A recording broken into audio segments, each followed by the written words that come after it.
wala akong ibang hard drive. Walang partition din. So, paano yung default, dyan ako na ilalagay. No? So, pero kung naka-partition kayo, nahati nyo, maliit yung sa drive C nyo, doon sa drive D, make sure doon sa malaki nyo ilalagay, ha? Kasi medyo, lalo na pag naglagay na kayo ng mga operating system dito, may kakainin kasi doon sa hard drive nyo. Okay? So, next natin, pindutin na natin next. Dito, syempre, check for updates on start. Wag na. So, ito.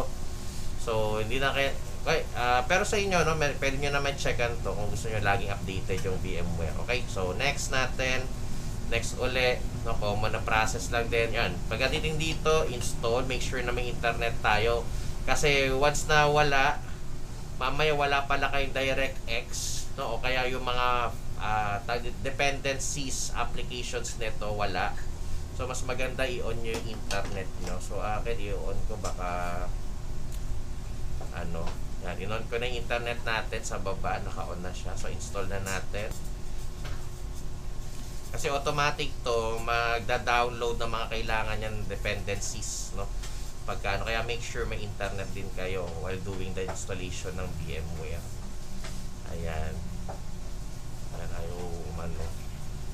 Ayan. Tapos, dito sa VMware natin, makikita nyo yung mga virtual LANs. May iba't ibang application to. Tatlo actually, nakita ko dito. Para sa virtual LANs, para sa workspace, parang pang cloud to. Tapos yung isa, player. Actually, ginagamit ko player kasi mas siya, mas maganda gamitin kaysa doon sa workspaces. Kasi sa workspace, parang alam niyo yung browser, 'di ba? Pag nag-browse kayo, pag nag-tab kayo, 'di ba?